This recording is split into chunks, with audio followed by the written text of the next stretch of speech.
Assalamualaikum warahmatullahi wabarakatuh. Kami dari kelompok 14 akan mempresentasikan tentang pembahasan kami yaitu mengenai kendaraan sepeda motor hibrida yang ramah lingkungan sebagai inovasi elektronik untuk performa optimal. Sebelumnya, perkenalkan nama saya Ferdana Desulistyo. Dan saya Abigail Angela Supit.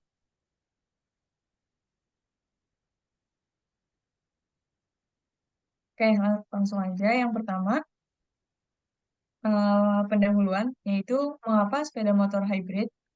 Dalam menanggapi tantangan lingkungan, sepeda motor hybrid dapat menjadi solusi yang lebih optimal karena keunggulannya dalam hal infrastruktur pengisian, efisiensi energi, jangkauan, dan dampak lingkungan selama siklus hidup membuatnya menjadi alternatif yang menarik dan realistis dalam mempercepat peralihan menuju transportasi yang berkelanjutan.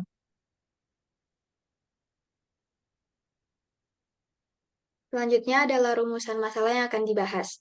Yang pertama, bagaimana teknologi elektronik dapat digunakan untuk meningkatkan efisiensi dan kinerja sepeda motor hybrid.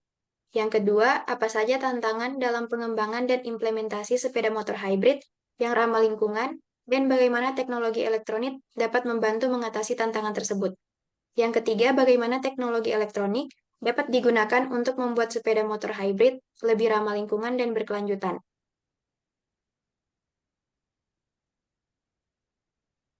Kemudian rumusan masalah yang keempat, bagaimana teknologi elektronik dapat membantu meningkatkan kenyamanan dan fleksibilitas bagi pengguna sepeda motor hybrid.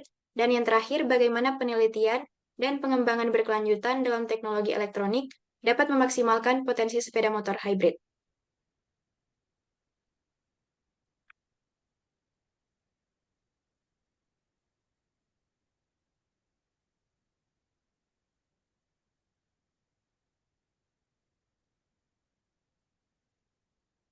Selanjutnya, kita akan membahas tentang sepeda motor hybrid secara umum.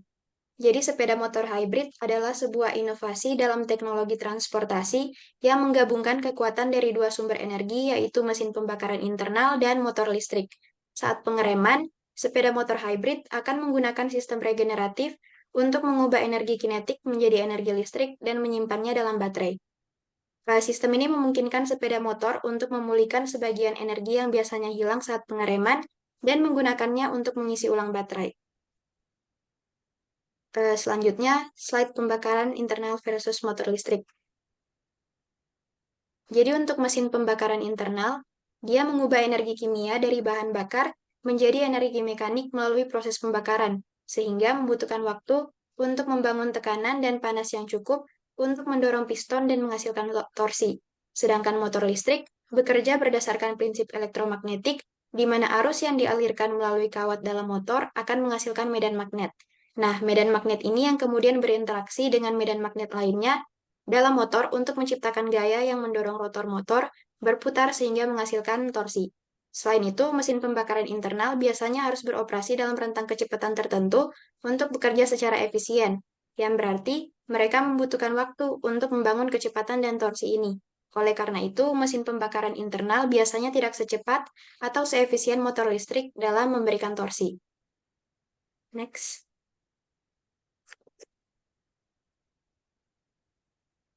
Nah, berikut adalah diagram alir prinsip kerja sepeda motor hybrid. Nah, mulai dari energi mekanik, pergerakan roda pada sepeda motor akan menghasilkan energi mekanik, di mana ketika pengendara memutar grip gas, energi mekanik ini akan diubah menjadi energi listrik oleh motor listrik melalui prinsip elektromagnetik. Kemudian arus DC. Setelahnya, energi mekanik yang dihasilkan diteruskan ke generator atau dinamo yang mengonversinya menjadi arus DC. Kemudian baterai. Arus DC yang dihasilkan oleh generator kemudian disimpan dalam baterai sebagai sumber penyimpan energi. Baterai pada sepeda motor listrik biasanya menggunakan teknologi lithium-ion atau jenis baterai lainnya yang mampu menyimpan energi dalam jumlah yang cukup untuk memberikan daya yang diperlukan kepada motor listrik. Kemudian ada inverter yang berfungsi mengubah arus searah atau DC yang disimpan dalam baterai menjadi arus bolak-balik atau AC yang dibutuhkan oleh motor listrik. Proses ini yang memungkinkan kontrol lebih baik terhadap kecepatan dan torsi motor listrik. Kemudian motor listrik akan menerima arus bolak-balik dari inverter dan mengubahnya menjadi gerakan mekanik pada roda sepeda. Secara sederhana, ketika pengendara memutar grip gas, energi mekanik diubah menjadi arus searah oleh generator. di mana arus ini kemudian akan disimpan oleh baterai sebagai sumber daya. Saat diperlukan, inverter akan mengonversi arus searah menjadi arus bolak-balik yang dapat diatur dan motor listrik menerima daya ini untuk menghasilkan gerakan mekanik pada roda sepeda.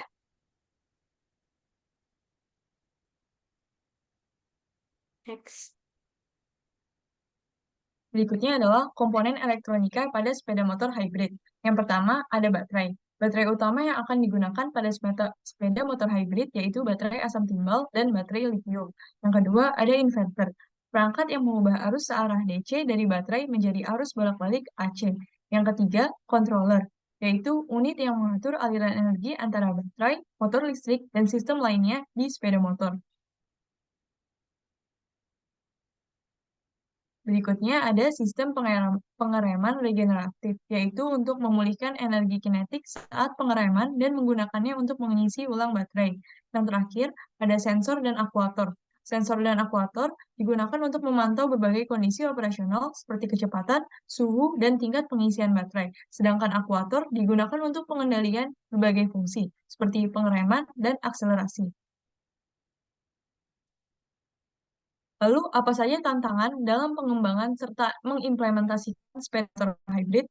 Yang pertama, pengembangan baterai yang dapat menyimpan energi lebih besar tetapi ringan dan dapat diandalkan menjadi salah satu tantangan dalam pengembangan ini. Yang kedua, kurangnya infrastruktur pengisian yang memadai sehingga diperlukan stasiun pengisian yang mudah diakses dan tersebar luas nantinya. Yang ketiga, pelatihan teknisi yang memadai dan ketersediaan suku cadang untuk perawatan serta perbaikan motor hybrid belum terlalu banyak untuk saat ini. Lalu berikutnya kesimpulan. Penggunaan sepeda motor hybrid adalah respon terhadap lingkungan dan energi yang mendesak.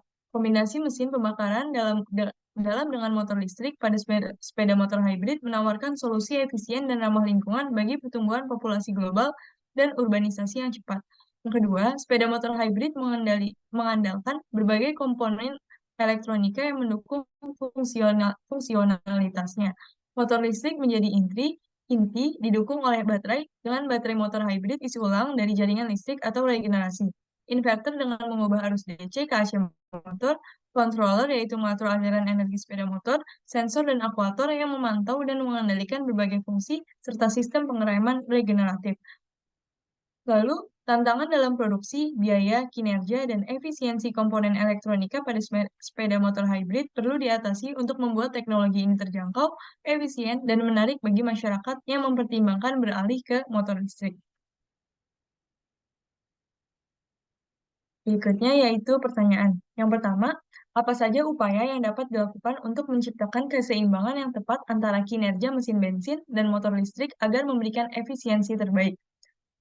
Untuk jawabannya yaitu manajemen beban adalah konsep penting dalam menciptakan keseimbangan antara penggunaan mesin bensin dan motor listrik. Beberapa cara manajemen dapat mencapai keseimbangan dengan beberapa hal berikut, yaitu yang pertama, optimalisasi penggunaan energi yang memastikan bahwa energi yang digunakan dengan cara yang paling efisien. Misalnya, dalam kendaraan hibrida, manajemen beban dapat digunakan untuk memastikan bahwa motor listrik dan mesin bensin digunakan pada waktu yang paling paling tepat untuk mencapai efisiensi maksimum. Yang kedua, penyesuaian real-time. Manajemen beban melibatkan penyesuaian real-time terhadap penggunaan energi berdasarkan kondisi saat ini. Misalnya, jika ada kelebihan energi dari sumber listrik, manajemen beban dapat memprioritaskan penggunaan motor listrik. Akan tetapi, sebaliknya, jika ada kekurangan energi, manajemen beban dapat memprioritaskan penggunaan mesin bensin. Lalu berikutnya, penggunaan beban puncak. Penggunaan beban puncak ini dapat dicapai dengan menggunakan motor listrik selama periode beban puncak, yaitu ketika permintaan energi tinggi dan menggunakan mesin bensin selama periode beban rendah. Lalu yang terakhir, penggunaan data. Manajemen beban dapat menggunakan data real-time tentang kondisi jaringan listrik dan kendaraan untuk membuat keputusan tentang kapan harus menggunakan motor listrik dan kapan harus menggunakan mesin bensin. Berikut itu upaya apa saja yang dapat dilakukan untuk menciptakan keseimbangan yang tepat dalam motor hybrid.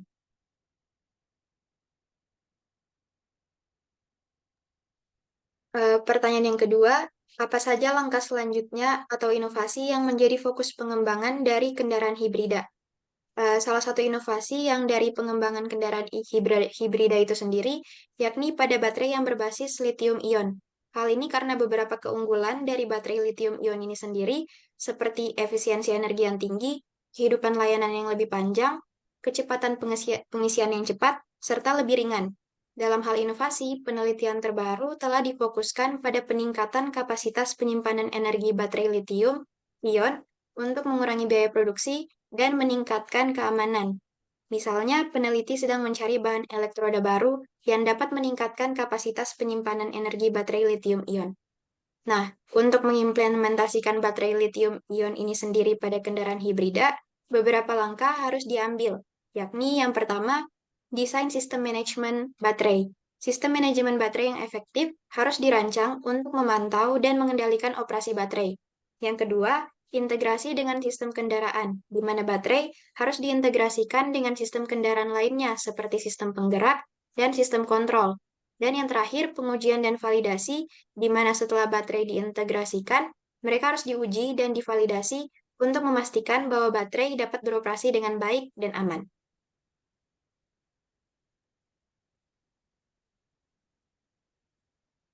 Ikut referensi yang kami gunakan dalam pembuatan PPT dan juga makalah laporan.